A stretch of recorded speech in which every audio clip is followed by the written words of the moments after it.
Aí foi. Boa tarde, pessoal. Boa tarde para todos. Boa tarde, Prange. Boa tarde para todo mundo. Estamos ao vivo aí para mais uma live aí da trilha de pré-aceleração da UOL. Eu sou o Felipe. Aos que não me conhecem e aos que me conhecem também, não mudo de nome para quem, né? Para qualquer uma dessas dois segmentos, continuo sendo Felipe. Né? Boa tarde. Obrigado pela presença de todos aí que estão nos acompanhando nessa trilha. Como você sabe, né, a UOL está conduzindo essa semana aí uma série de lives aí com CEOs de startups aceleradas. Amanhã vamos ter né, a gente já teve live com o Felipe da Squid na segunda, ontem com o João Davi da Town Square, hoje com o Eduardo Prange da Zing, que são startups aceleradas pela UOL, das quais a gente tem muito orgulho de ter participado aí um pouco da trajetória. Amanhã a gente vai ter a live com o Paulo, que é fundador da Lura, que é um dos investidores da UOL, e na sexta com o Gabriel Engel vamos fechar aí a trilha, que é CEO da Rocket Chat. Qual é o objetivo dessa trilha? Basicamente é trazer um conteúdo prático, acionável, e, digamos assim, um conteúdo real, né, de empreendedor para empreendedor, que é o grande mote da UOL. O mote que digamos assim, acho que é um dos pilares culturais da UOL, é que a gente tem aqui dentro do nosso programa empreendedores ajudando outros empreendedores a crescer. Não só os investidores, como exemplo do próprio Paulo, que é fundador da Lura, a gente tem outros investidores da UOL que também são empreendedores, que também fundaram suas empresas e que estão aí disponíveis para ajudar as startups que a gente acelera. Então, de empreendedor para empreendedor não é somente da boca para fora, é uma coisa que a gente pratica aqui no dia a dia e então a gente acredita muito nessa troca aí entre empreendedores para ajudar as startups a crescer. No final dessa trilha, a gente vai abrir aí as inscrições para o nosso processo seletivo, a gente vai selecionar, né, a nossa 17ª turma, 17º batch de startups da UOL, então a gente já tem aí 86 startups investidas, 220 investidores, é uma trajetória que começou em 2013, então já temos 7 anos aí, já estamos há bastante tempo no mercado e esperamos que a live aí agregue o conteúdo para vocês, espero que vocês aproveitem e, de novo, aproveitem para se apresentar no chat, né, uma coisa que eu acho que é muito bacana é o networking entre vocês, né, que estão participando, vocês podem se ajudar aí com alguma parceria, alguma coisa que uma startup está fazendo, pode agregar para alguma outra iniciativa de uma outra startup. Então se apresentem, aproveitem esse network entre vocês, que também ele é muito valioso, ele também pode, né, nas pequenas coisas a gente pode descobrir, pode ter grandes insights aí, pode abrir grandes conexões. Então, eu vou passar a palavra para o Prange, né, depois dessa breve introdução. Fiquem à vontade para perguntar aí no chat, eu vou fazer uma mediação, fiquem à vontade para deixar as perguntas de vocês, a ideia é que isso aqui seja um bate-papo, isso aqui seja uma coisa bem interativa, né, e a gente aqui está à disposição para responder as perguntas de vocês. Então, Prange, obrigado pela tua presença, pelo teu tempo, cara, sei que a rotina do empreendedor é super corrida, ainda mais agora, no contexto de pandemia, né, não tem mais horário, né, a gente está sempre 24/7 aí, e acho que é uma satisfação de estar aqui, né? Eu já comentei dos 17 batches aí, que hoje acelerou, a Zing é do batch 9, né? Então a gente já tem aí uma trajetória bem legal aí dentro do mercado. Então, eu queria que tu te apresentasse aí e, enfim, abrisse aí a nossa live, contando aí um pouco da tua trajetória como empreendedor, que é uma trajetória muito legal. Show de bola, Felipe. Bom, eu que agradeço pelo convite. Eu acho o convite da UOL é uma convocação, né? A gente é entusiasta do empreendedorismo, gosta das iniciativas, gosta de trocar muito com os empreendedores, tanto com quem já está com mais experiência que a gente, como para a galera que está começando. Então, se a gente conseguir contribuir de alguma forma, vai ser super rico, como foi para a gente, vem sendo para a gente, né? Boa tarde para todo mundo que está aí também. Não estou vendo ninguém, mas espero que estejam. Bom, vamos lá. Falar um pouquinho da minha trajetória, né? Eu estou com 35 anos, parece que eu tenho bem menos, mas eu já estou na minha terceira empresa, né? Comecei a empreender com 23 anos em Blumenau, Santa Catarina. Apesar de ser gaúcho, fui para Blumenau com 12 anos de idade. E em 2007, junto com um sócio, eu montei uma agência, né? Na verdade, a convite desse sócio, nós montamos uma agência digital, que foi um momento em que eu entrei nesse universo empreendedor e no universo do marketing, efetivamente, porque, na realidade, a minha formação, ela é em turismo, né? E eu me apaixonei pelo marketing e já automaticamente empreendi junto com o Ricardo lá na Inmeta. Nós montamos uma agência. A Inmeta foi sensacional, porque na realidade 100% do que a gente aprendeu no que diz respeito a empreender foi na prática. A gente não tinha maturidade, não tinha nenhum embasamento, nenhum histórico familiar de empreendimento de sucesso, e a gente foi fazer, né? Pegou e foi fazer. Só que a gente tinha muita atitude, tinha muita vontade de fazer a coisa acontecer, e também tinha bom senso, né? A gente entendeu que precisava buscar conhecimento para conseguir fazer uma coisa de valor, e aí fomos, de maneira incansável, buscar aperfeiçoar nossas habilidades no marketing, na comunicação digital, e aí virou uma paixão, virou uma coisa que a gente entrou de cabeça, né? Mas dentro dessa trajetória, apesar de ser uma trajetória que ela é uma trajetória de sucesso, né? A gente tinha uma dificuldade, porque na medida em que a gente crescia esse projeto, que era uma agência, uma empresa que vendia serviço, né? A gente, na mesma proporção que a gente crescia a nossa linha de receita, a gente crescia a nossa linha de despesa. A gente tinha uma dificuldade de conseguir fazer o negócio dar resultado. E aí, dentro desse desafio de conseguir se reinventar e o que a gente pode fazer, o que a gente não pode fazer, a gente resolveu adotar tecnologias para ajudar o nosso processo, né, para melhorar a nossa produtividade. E aí a gente foi para o mercado procurar algumas ferramentas, dentre elas uma ferramenta para monitoramento de redes sociais, que era um dos serviços que a gente oferecia, mas fazia na unha isso, né, no trabalho de planejamento para os nossos clientes na agência. E quando a gente olhou, a gente viu que não tinha nenhuma solução que atendia a nossa necessidade, que tinha aderência com o mercado brasileiro, até porque na época nenhuma ferramenta monitorava o Orkut, e a gente está falando de monitorar a rede social no Brasil em 2009, 2010, não monitorar o Orkut, tu esquece, né? E aí a gente olhou e disse, só um segundo, gente. Temos um participante aí, um convidado especial na live aqui. Eu já tinha antecipado que tínhamos esse risco aí. Tem um cachorro solto aí no pátio, que é meu cachorro quer dar boas-vindas para ele. Vamos lá. Bom, vamos lá.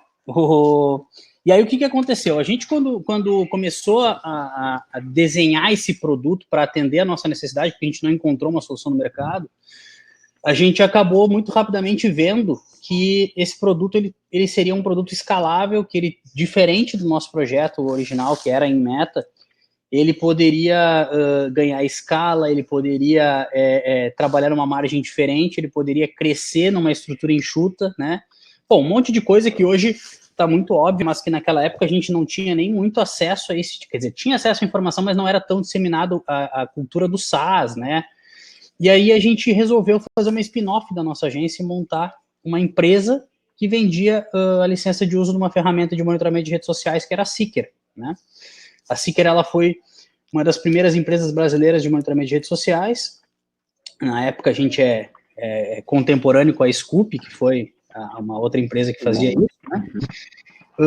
E aí, bom, aí quando a gente montou a Seeker, fez a spin-off da Seeker e voltou todos os nossos esforços como executivo para esse projeto, foi quando eu acabei, assim, fazendo um doutorado aí de empreendedorismo, porque aí foi quando a gente saiu lá da nossa região, né, de Blumenau, e atender clientes regionais, passou a atender clientes de porte global e clientes bem posicionados aí no Brasil, né? Então, basicamente foi quando a gente separou os homens dos guri, né? Foi pro mercado, começou a crescer, e assim que foi puta projeto bacana, assim, me ensinou muito, me desafiou demais como formação profissional, a gente precisou buscar muito conhecimento, mas conseguiu protagonizar nesse mercado.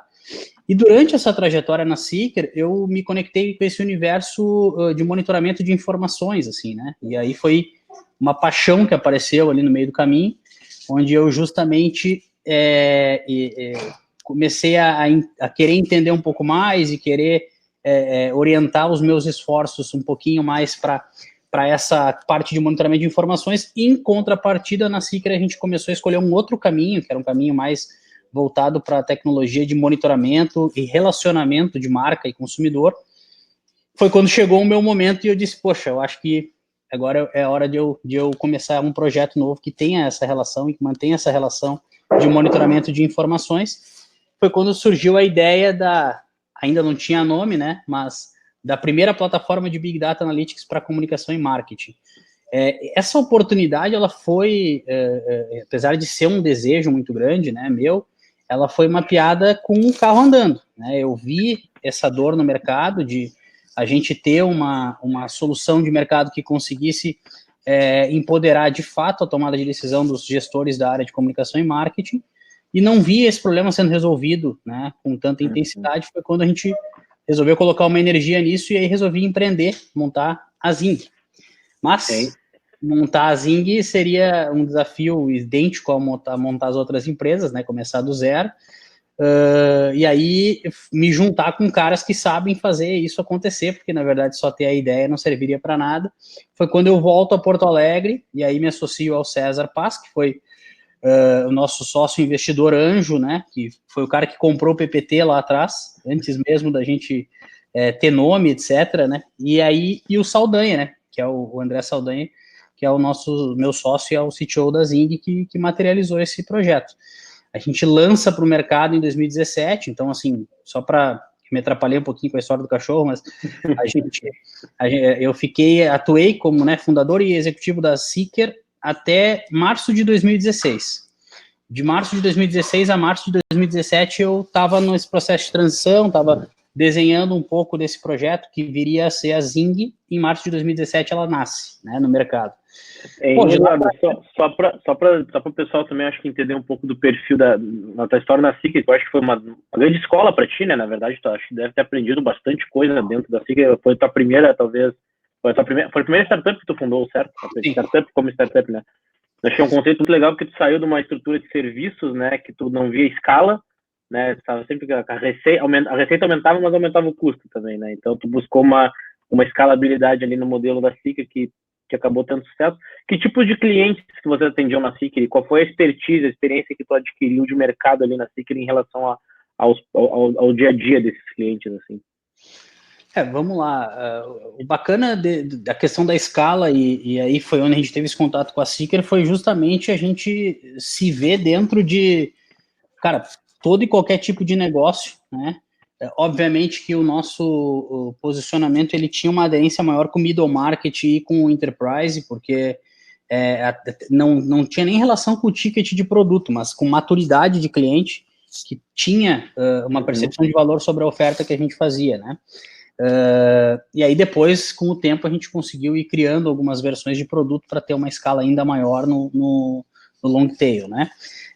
Mas assim, o que é mais interessante é que com o passar do tempo a gente começou a identificar o perfil de cliente que tinha mais a ver com o perfil ideal de cliente de sucesso do nosso negócio, né? E lá a gente viu que as marcas que tinham apelo ao consumidor final, principalmente relacionadas a bens de consumo, né, elas acabavam tendo uma aderência muito maior. Por quê? Porque elas tinham muita ocorrência, né, de pessoas falando sobre elas nas redes sociais, e de insatisfação e problemas, né, e crises. Tinha uma necessidade de adoção desses novos canais digitais, não só para monitorar e para entender o que estava acontecendo, mas também para poder tratar esses problemas, né? E a partir dali começar uma relação com os seus públicos de interesse através desses novos canais. Aí, diante disso, a gente atendia, me lembro, grandes líderes de mercado dos seus segmentos, né? Vivo era um cliente que eu me lembro que a gente era bem próximo, e que tem uma realidade muito interessante, porque tem uma série de minúcias técnicas para tu atender uma operadora como a Vivo. Começa pelo nome, né? Tu monitorar expressões de que falam sobre Vivo, mas que tem a relação com a marca Vivo. Já começa por aí o desafio, né? O volume de chamadas que uma empresa de telecom tem, talvez seja uma das empresas mais reclamadas, né? Um dos segmentos mais reclamados que tem aí de ocorrências e tal. Então ali foi um grande marco, assim. A gente teve companhia aérea também, me lembro da Gol, e-commerces, grandes varejistas, né? Mas acho que o que era o mais legal nessa história, que de uma certa forma é o que acontece na Zing hoje, é essa pluralidade de negócios que a gente estava o tempo inteiro. Então, tu saía de uma reunião com uma empresa de telecom, tu fazia uma reunião com uma companhia aérea, daí tu ia para um varejo de moda, e assim a gente ia, né, crescendo a nossa base de clientes em diferentes mercados, assim. Não diria que na época a gente já tinha mapeado um sweet spot, né, mas a gente tinha esse perfil de cliente que eram as marcas mais visadas, marcas que zelavam muito por reputação, elas iam na veia. Quando a gente via crise de alguém, quando a gente via uma marca aparecendo demais, a gente dizia, peraí que esse cara pode fazer sentido para nós. E aí a gente ia virando esses clientes. Legal. E aí depois dessa tua escola aí na Seeker, né? Aí veio teu período de transição. Me parece que foi uma coisa até um pouco... acho que é legal tu comentar isso. Me parece que foi uma coisa planejada, né? Acho que tu te preparou para empreender novamente, né? Acho que isso é legal de comentar. Como é que tu te preparou? Tu era, digamos assim, fundou a Seeker, era, digamos assim, né, a startup ganhou um tamanho, ou seja, tu já estava como talvez executivo, enfim, né? Um cargo mais de head ali, né? E aí depois, obviamente, tu depois teve que te preparar para empreender novamente. Decidiu empreender novamente e te preparou para isso. Como é que foi esse processo para ti? O que tu fez efetivamente para te preparar? O processo foi no mais alto nível, né? Assim, a tomada de decisão, ela foi uma tomada de decisão muito pensada e norteada por uma série de fatores, desde fatores pessoais a questões motivacionais relacionadas a projeto mesmo. Eu estava muito afim de fazer acontecer. E numa relação de alto nível com os meus sócios, eu trouxe para eles, né? Olha, pessoal, eu tô apaixonado pela minha amante, né? A minha amante é o universo dos dados aí, e agora eu preciso construir com vocês um processo de vamos dizer assim, migração, porque eu vou precisar me dedicar. Não tenho pressa, não tem nada, né? Vamos construir esse projeto juntos. Aí a gente definiu alguns milestones ali. Eu diria que do processo da tomada de decisão até a concretização dessa transição foi de 1 ano, né? Depois eu fiquei mais 9 meses no conselho da Seeker, enquanto eu estava ainda na ideação da Zing, e eu ainda, na verdade, o que eu fiz? Eu mudei a minha figura dentro da companhia, porque eu era executivo, virei né, como founder também conselheiro da empresa por um tempo, e hoje eu sou acionista da High Platform, né, que é a empresa que acabou virando a fusão da Seeker com a Directal. Mas foi um processo que eu diria, eu não tenho muitas referências de quem passou por transições, mas foi muito tranquilo, assim, né, para mim foi muito tranquilo esse processo. Eu me organizei para fazer isso, ou seja, apesar de ser uma coisa nova, de ter muito desafio, de ser uma coisa que tem que ser muito pensada, era um novo projeto, não tem receita de bolo, etc.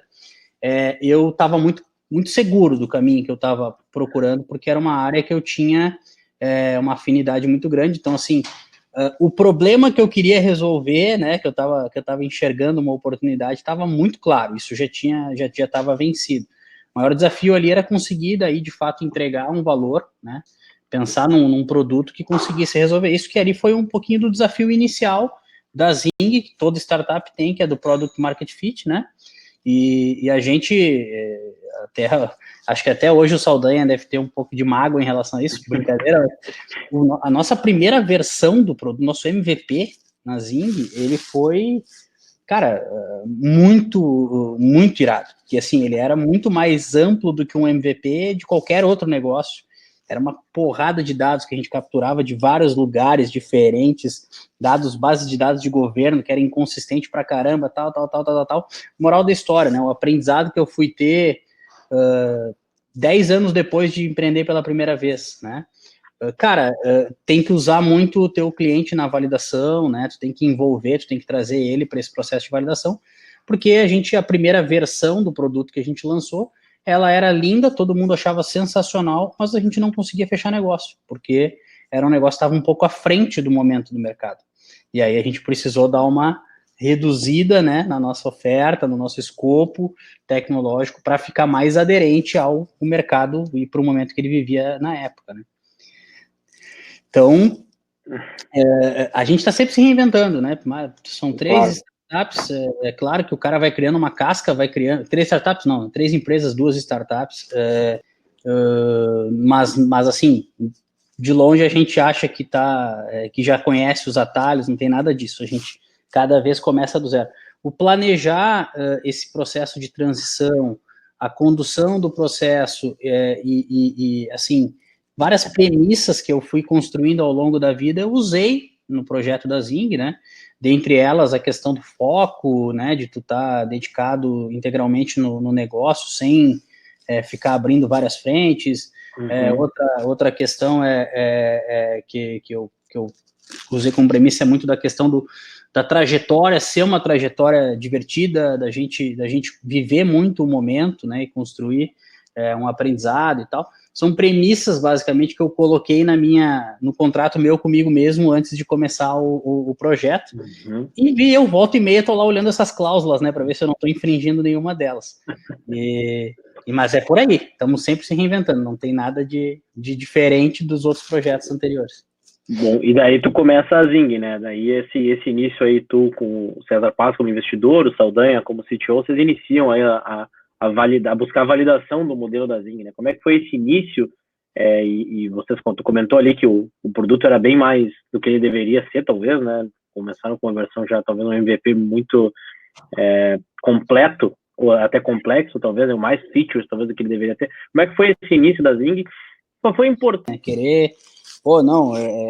Eu tinha já essa autocobrança muito grande no sentido, cara, é óbvio que esse negócio é sensacional, e aí eu vejo um negócio nascendo e eu digo, puta, eu vou fazer chover com esse negócio, e eu tô apaixonado por esse negócio, e botei amor e muito, muito suor, e aí daqui a pouco eu ia conseguir um monte de reunião foda com as empresas interessantes, que tinham a ver com o nosso, que é só um parênteses, né?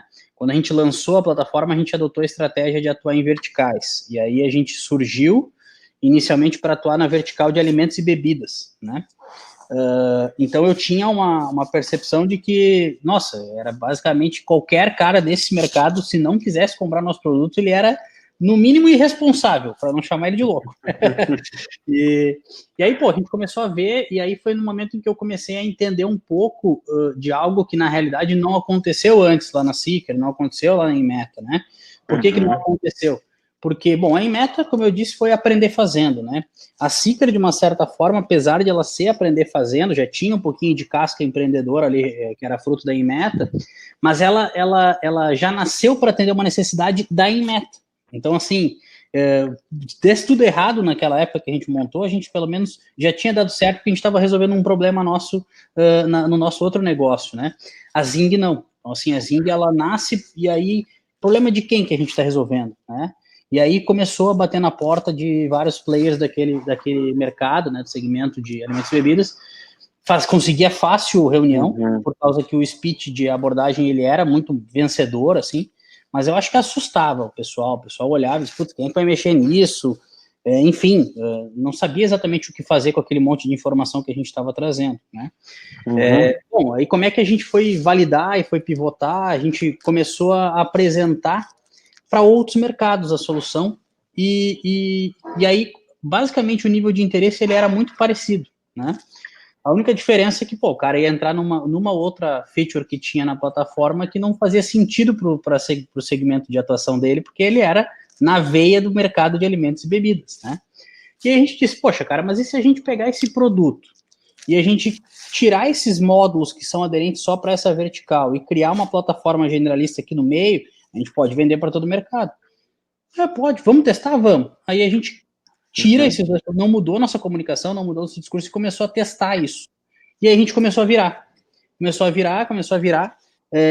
O ticket original, ele era um pouquinho acima do ticket que a gente pratica hoje, mas assim, conseguiu inclusive validar que o problema não era preço, não era por preço que a gente não estava vendendo. Né? Era a questão da aderência do produto mesmo com a realidade do mercado.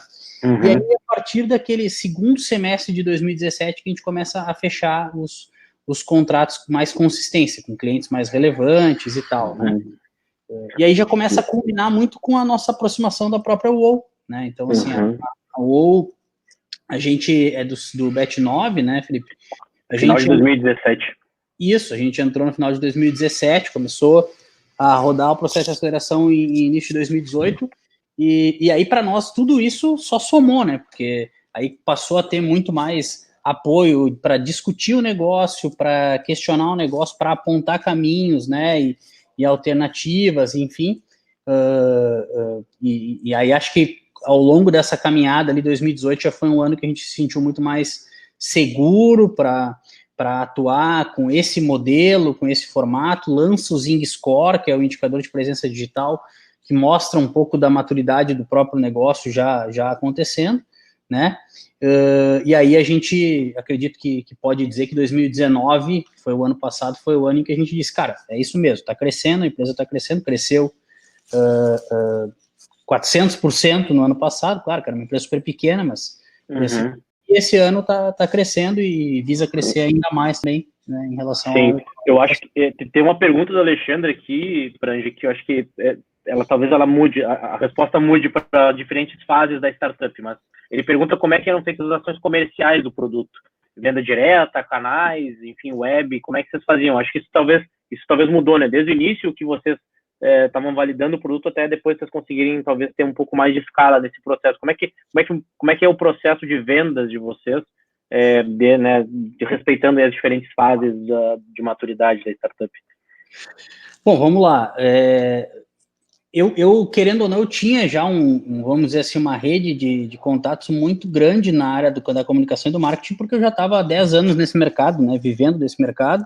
Então, assim, para eu conseguir acionar pessoas do meu público de interesse, não era onde estava o maior desafio, né? Eu, inclusive, me lembro de ter criado um grupo no Facebook com early adopters, né, que eram amigos profissionais do mercado que estavam acompanhando um pouco das minhas publicações de spoiler do que vinha por ali, que queriam dizer, cara, eu quero saber, eu quero ser o primeiro a testar, eu quero conhecer o produto. Ali tinha uma comunidade seguramente com umas 50 pessoas, que muitas coisas eu colocava ali, jogava uma tela e perguntava, e ali começou a rolar a gente começou a posicionar a minha figura nesse universo do Big Data e desvincular um pouquinho com aquele universo de monitoramento de redes sociais, passar para ir para um universo diferente, né? Aí, o que foi a primeira coisa que eu fiz foi pegar a minha rede, que é uma rede bastante ampla, e marcar calls, né? Cara, eu quero te apresentar o que eu estou fazendo, e tal. Fiz esse trabalho mais um a um, que foi importante até para validar algumas questões, tanto de feature como modelo de negócio. E depois começamos a construir as engrenagens básicas de qualquer SaaS, né? SaaS do marketing, que seja pensando na lógica do inbound, né? Da atração do lead, né?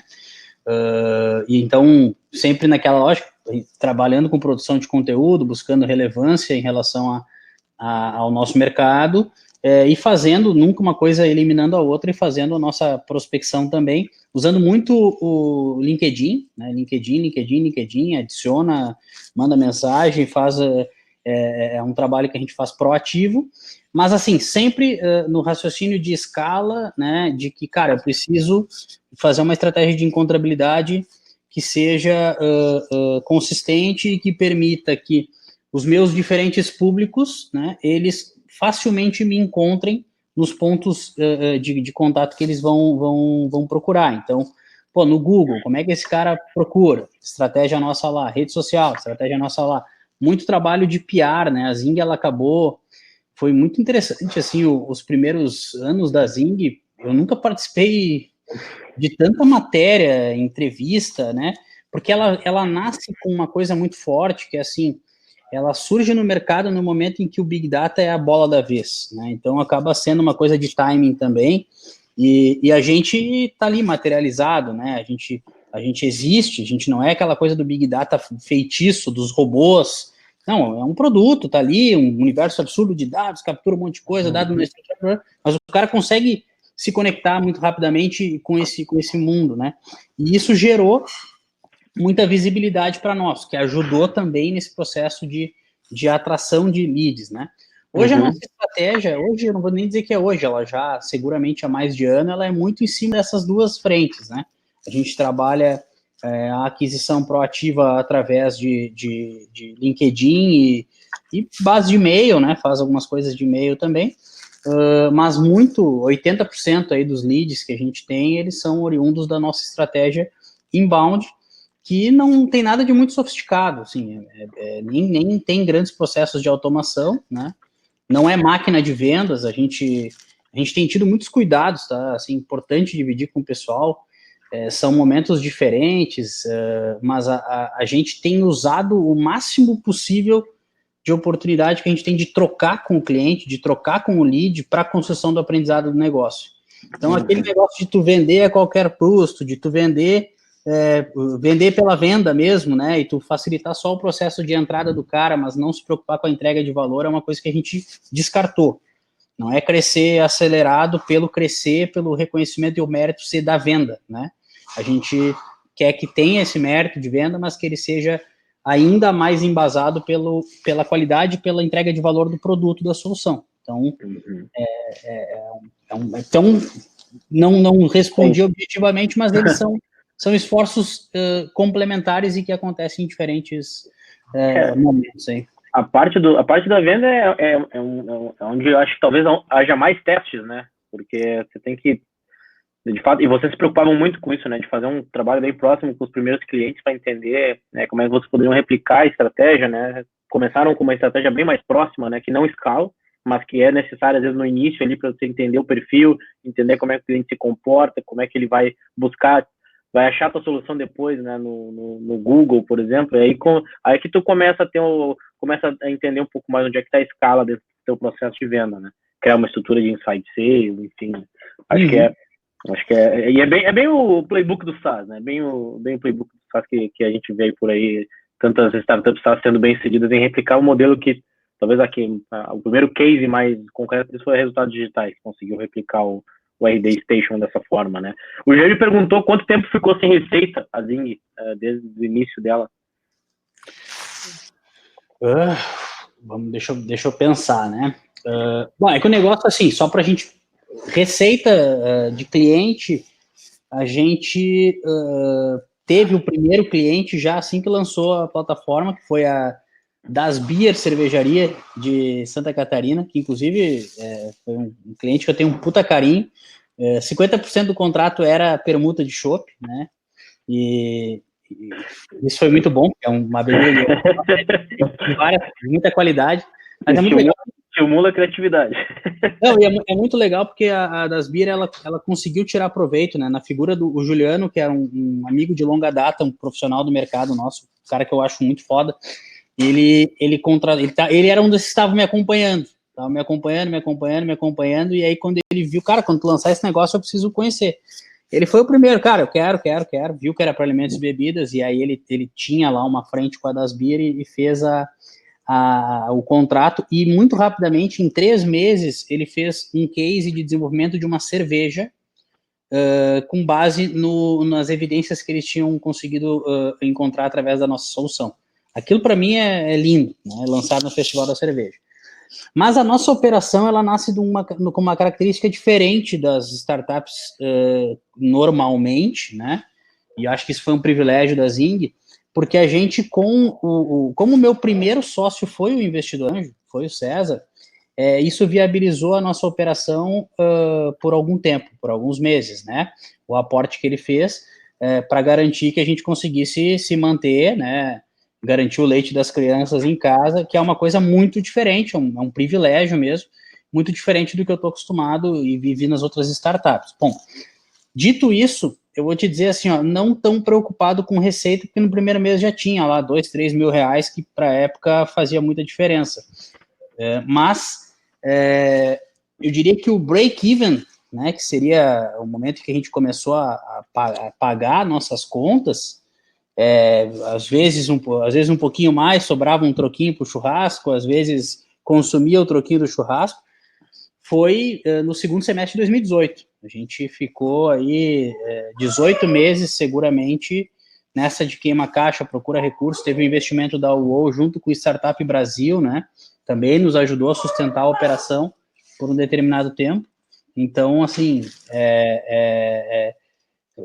acho que esse foi um marco para nós muito importante. A gente segurou as pontas ali por 18 meses com muito do apoio dos investimentos, que óbvio que, assim, o do César já tinha esse encaminhamento, né? O investimento inicial, ele era para a gente conseguir constituir uma operação e colocar o produto de pé e lançar, né?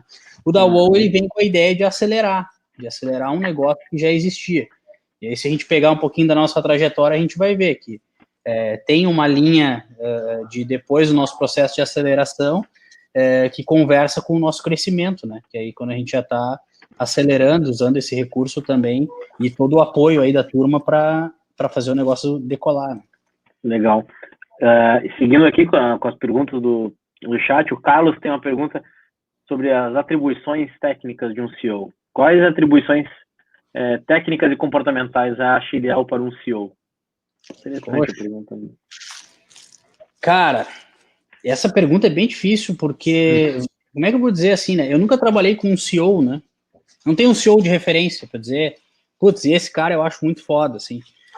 Eu sou um cara que eu levo muito em consideração o respeito que a gente tem pelas pessoas, né, que as pessoas passam a ter por nós, mas não pelo mérito da posição que a gente exerce na companhia, sim pela maneira como a gente trata e lida com as pessoas, né?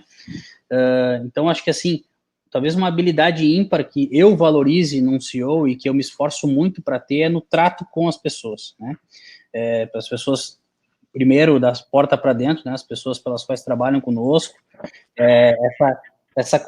aquela relação pragmática que ela talvez esteja presente em 90% das startups de sucesso, inclusive, os unicórnios e tal, que velho, business, business, business, business, business, eu não tenho, eu não quero isso para mim, eu já vivi um pouco disso, não é o que eu gosto.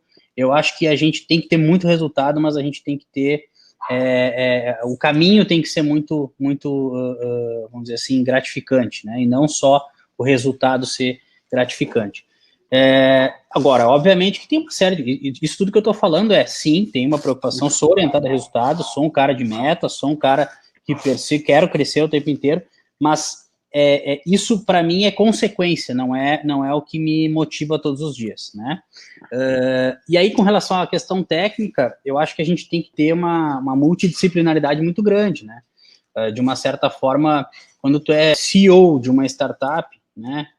Pô, tu não precisaria ser o CEO para tu precisar jogar em todas as 11 posições dentro de uma startup. Como CEO, tu ainda tem que jogar como nas 11 posições e dar entrevista, né?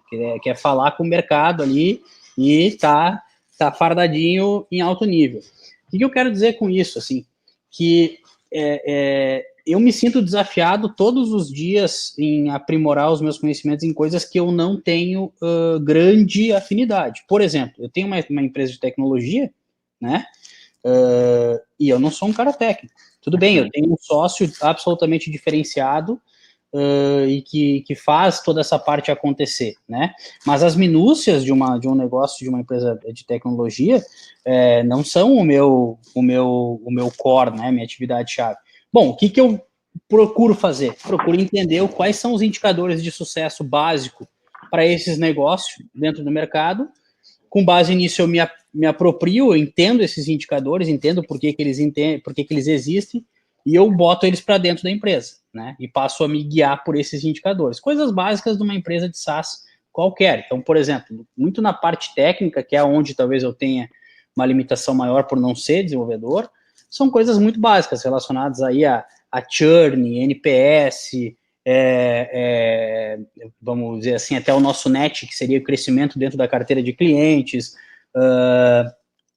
chamados, a nossa velocidade de desenvolvimento, sprint, né, planejado e realizado das sprints, backlog e tal, coisas que são bem básicas e que de uma certa forma eu me aproprio.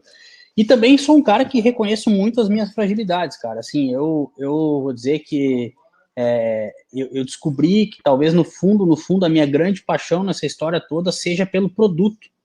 Sou apaixonado pelo produto, eu gosto de ficar o tempo inteiro pesquisando, eu conheço de cabo a rabo todos os concorrentes, todo mundo do mercado, porque eu consumo informação dessa galera o tempo inteiro, eu sei o que esse aqui tem, esse aqui não tem, né? Mas isso não com viés comercial, assim, né? Com viés de produto.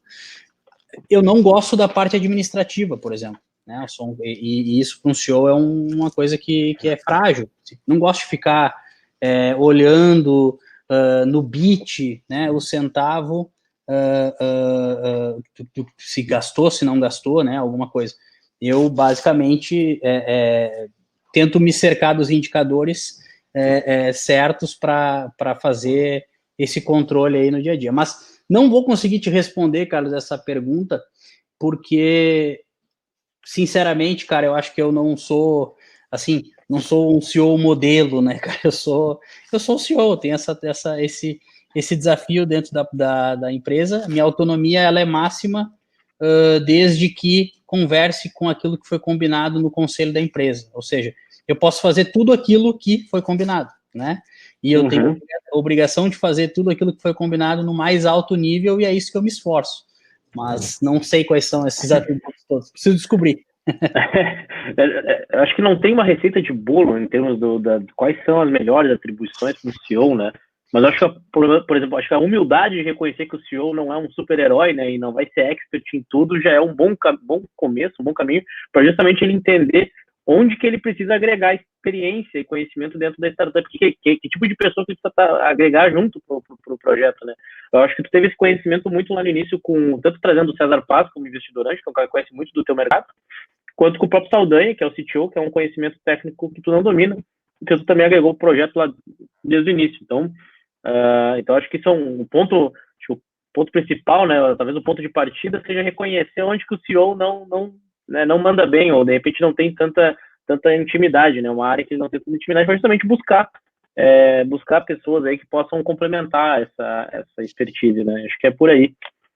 E tem uma outra pergunta aqui do Jaime, relacionada à sociedade aí. Vocês têm um acordo de sócios, tu e o Saldanha, principalmente, que foram os fundadores da Zing.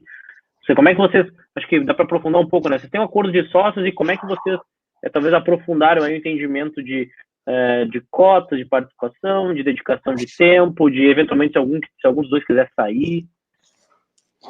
Cara, vamos lá. Eu não sei, às vezes eu acho que esse jeito que eu tenho lidado com as coisas não quer dizer que seja o melhor, mas para mim ele faz sentido, né? Então, por hora eu tô mantendo essa estratégia. Mas eu não tenho burocratizado muito as coisas, nem sofisticado muito, eu tenho adotado a estratégia mais de fazer, testar, validar, e daí no momento que a gente entende que se faz necessário, eu formalizo mais as coisas, né?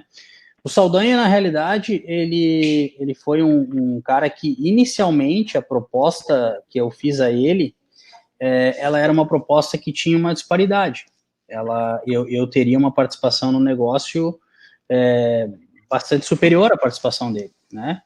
Mas isso foi, não tinha nenhum penso sobre isso, do tipo, malícia, qualquer coisa nesse sentido, era pragmático. Eu tô com uma ideia, tô com um projeto, esse projeto, nesse momento, sou só eu tenho 100% dele, quer participar, né?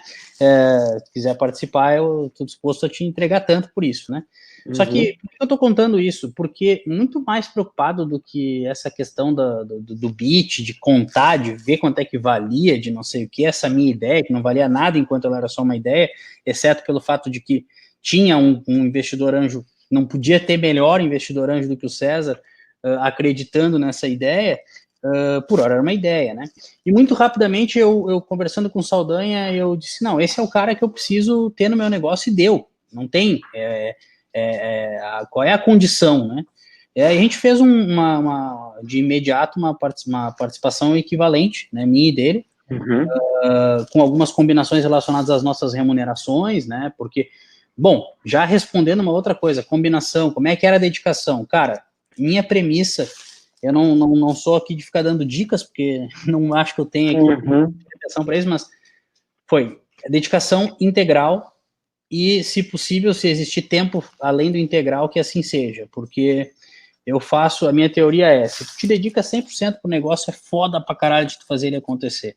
Se tu te dedicar menos do que 100%, só vai ficar mais distante o caminho de sucesso, né? Então, construímos ali um cenário para que tanto eu quanto o Saldanha, a gente trabalhasse integralmente nesse projeto, e tivesse uma estrutura mínima de apoio ali, principalmente para a área do Saldanha, né, com desenvolvimento.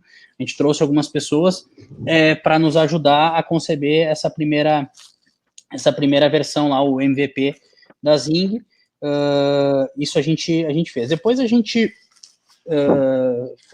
como é uma empresa, uma limitada, né, tomada de decisão, Saldanha, ele representa muito, além de ser um cara técnico e as coisas serem mais óbvias na cabeça dele, né, hoje ele é o nosso CFO também, né? Então, Hoje, por exemplo, eu faço qualquer compra, qualquer coisa que envolva número. Eu tenho, assim, para trazer receita, ele não me questiona nada. Mas para trazer despesa, ele me questiona bastante, né?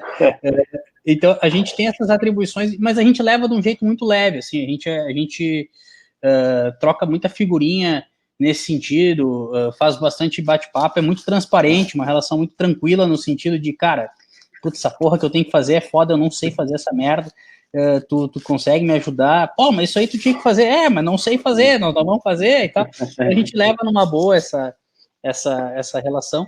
Não tem nada muito formal, né? Claro, combinação existe sim um organograma dentro da Zing, existe um conselho da empresa que somos eu, o César, o Saldanha e um representante da UOL, existe eu na figura de CEO que a palavra final ela vai prevalecer, existe a minha responsabilidade na geração de negócios, né, marketing, comercial, ou seja, mais hands-on, eu sou o cara que está responsável por estar gerando o negócio, e o Saldanha por garantir toda a operação.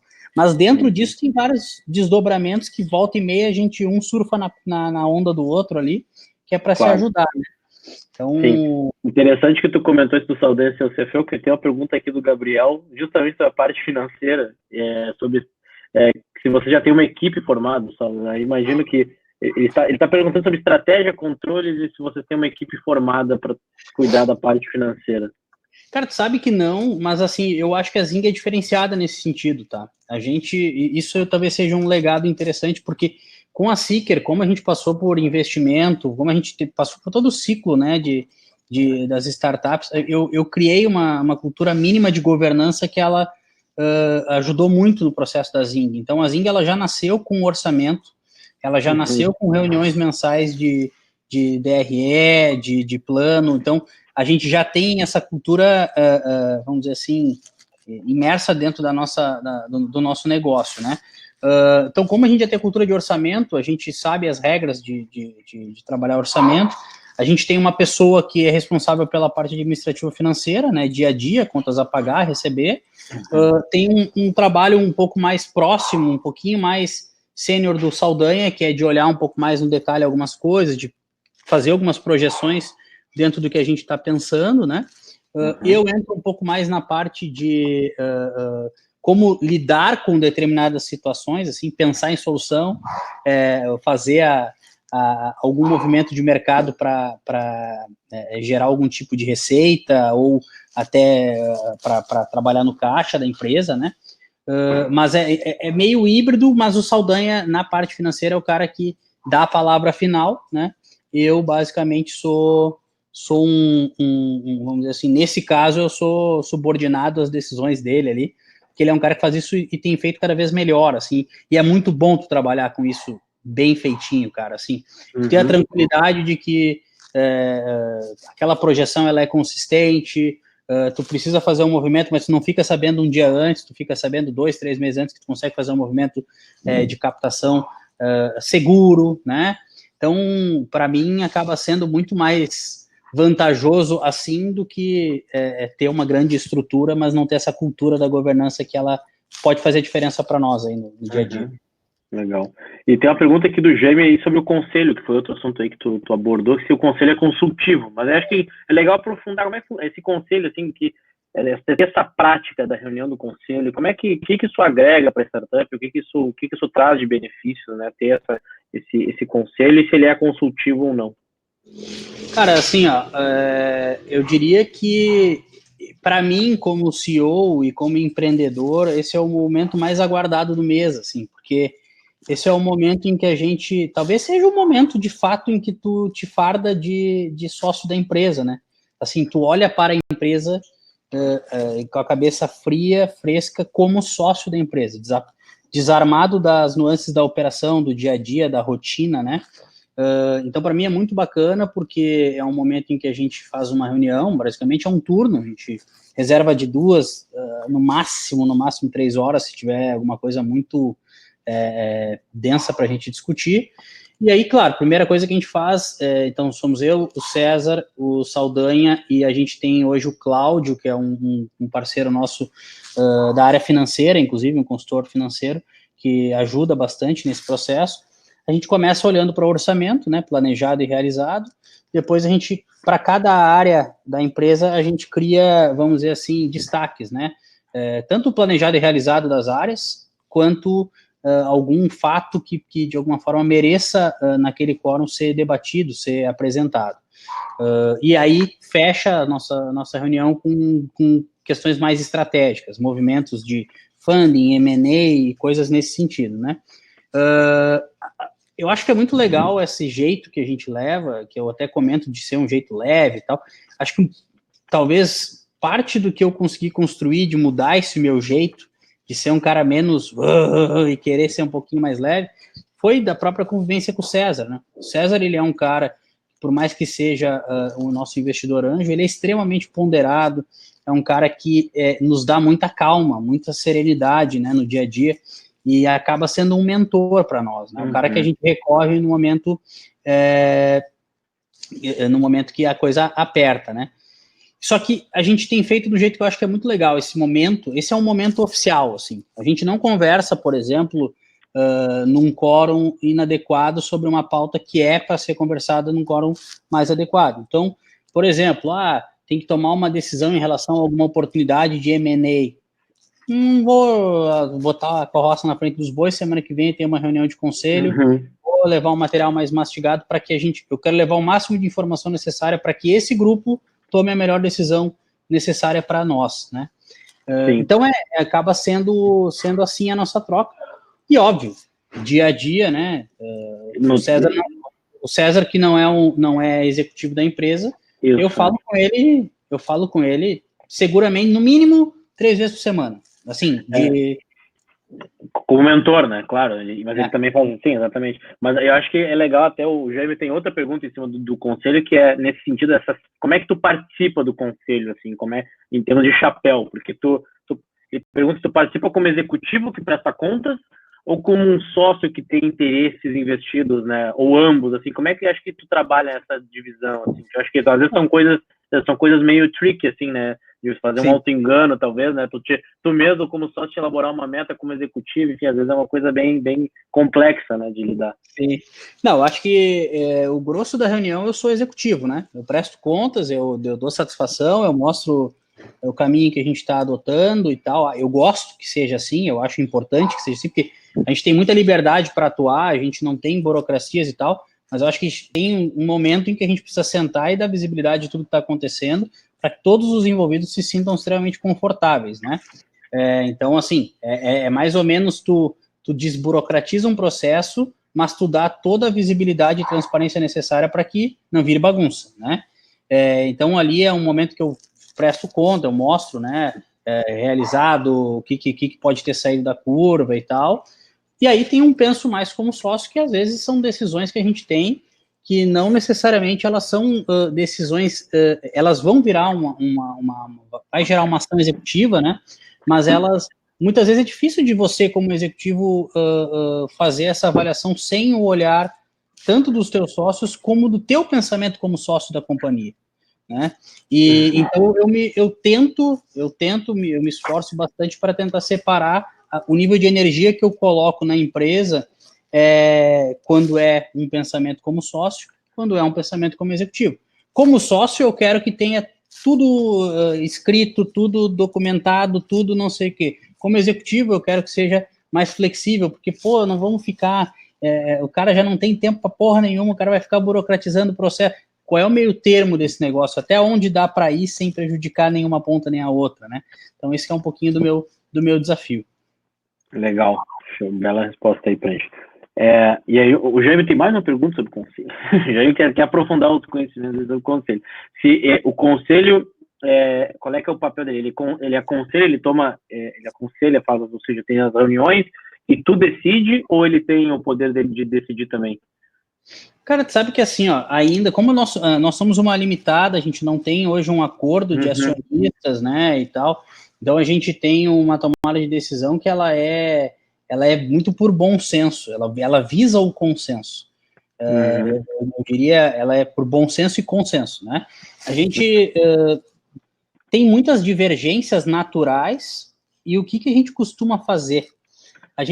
Quando a gente não tem um consenso, né, do quórum, a gente deixa rolar um pouquinho mais de água para que ou aquilo caia por terra, ou quem foi voto vencido construa uma defesa mais consistente para conseguir trazer o grupo. Né? É mais ou menos a forma que a gente atua.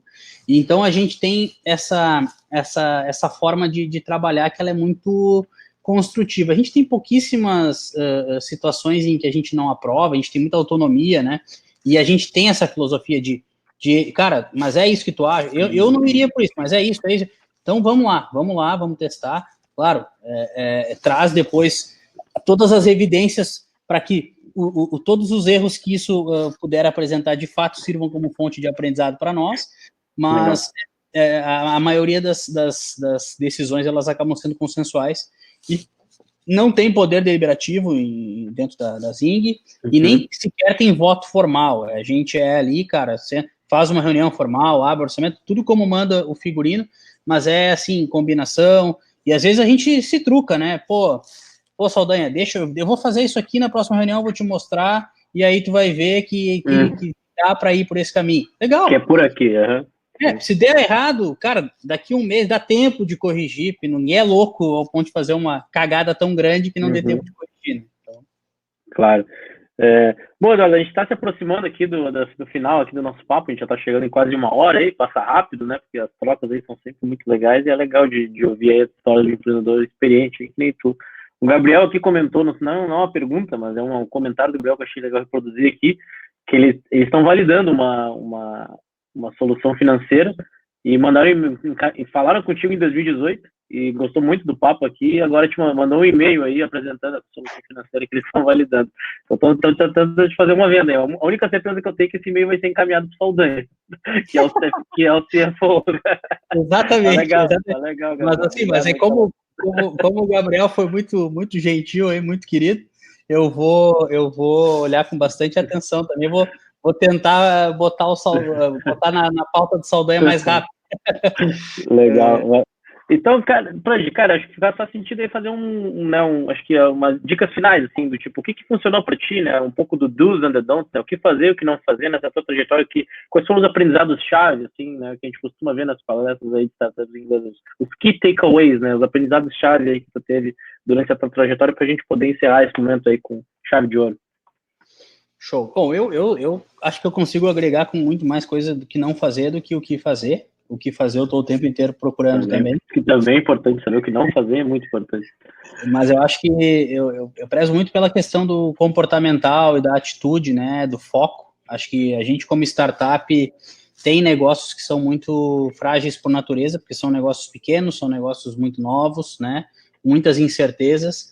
Então a gente tem que estar muito focado, a gente não tem que estar abrindo a nossa frente, a nossa atenção para estar envolvido em 300 coisas ao mesmo tempo, não é momento. Acho que startup ela exige foco do empreendedor, atitude do empreendedor, né? O empreendedor não tem que ficar sendo muito conservador, ficar muito sentado na cadeira.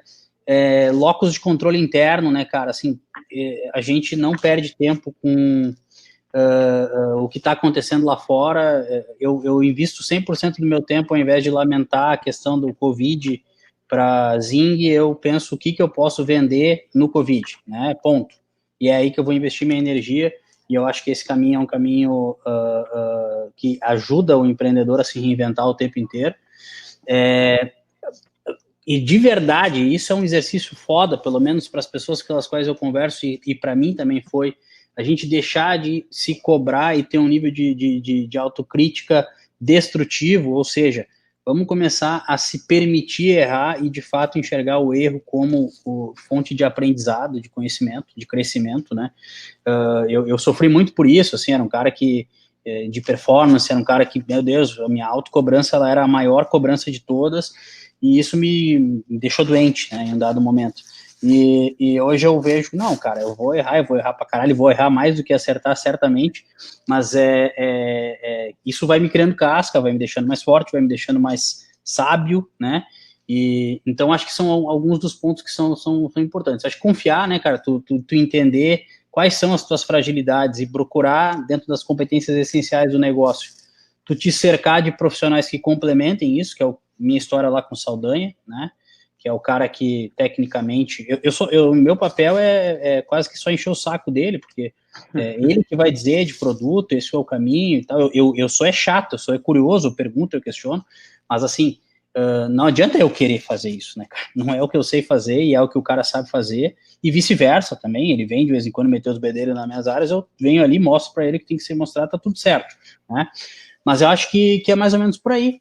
E sempre fechando com esse negócio que é bonito que eu falo, cara, mas é muito do coração, assim. A felicidade tem que ser o caminho, né? A gente tem que trilhar esse caminho como empreendedor.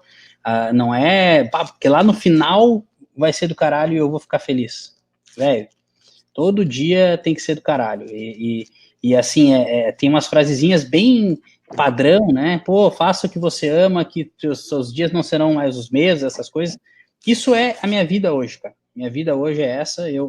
Todo dia, eu amo o que eu faço, sou apaixonado pela Zing, sou apaixonado pelos desafios e tal, aparece os perrengues e tal, já não enlouqueço mais, cara, vem. Eu brinco que a gente, como empreendedor, a gente tem que empreender meio que a arte de saber lidar com problemas. Porque todo dia tu vai ter um desafio, né? Se hoje o desafio é financeiro, amanhã é a obra da tua sede nova, que era para ter 20 andares e virou 19 andares, e meu Deus, o que tu vai fazer, né? Então, assim, tu tem muito mais que saber como lidar com os problemas do que o fato de ter problemas, né?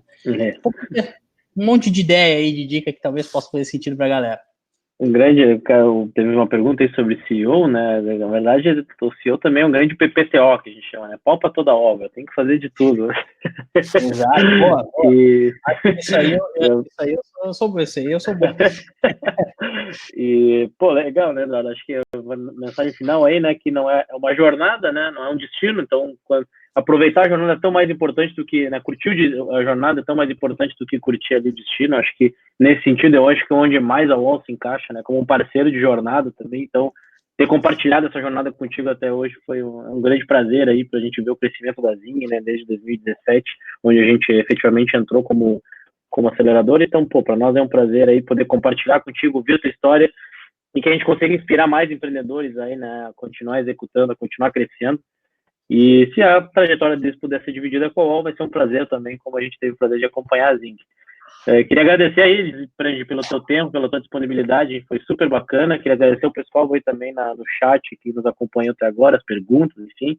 Foi super rico, né? Acho que a troca de empreendedores com empreendedores é o que a gente sustenta aqui na UOL como bandeira e como missão aí, né? Empreendedores ajudando em outros empreendedores, para nós é o que faz sentido, e esse que é a nossa cachaça, digamos assim, né? É o que a gente gosta de fazer, né? É o nosso dia a dia. Beleza, Prandi? Obrigado aí pelo teu tempo. Pessoal, vocês vão receber o link de amanhã pro próximo webinar, né? Com o Paulo da Lura, vocês vão receber o link amanhã, assim como vocês receberam do Prandi aí hoje, um pouco antes, por e-mail. Certo? Fechado, Felipe. Obrigadão, obrigado para todo mundo. E quem quiser seguir esse papo, cara, tô super à disposição aí, é só me chamar que eu adoro trocar com o empreendedor. Se eu puder ajudar de alguma forma, eu tô aí. Maravilha. Valeu, pessoal. Obrigado aí para todo mundo. Uma boa noite. Bom resto de semana. Nos vemos amanhã, quem tiver inscrito no webinar aí, na próxima live da UOL. Um grande abraço. Tchau, tchau. Abração, tchau, tchau.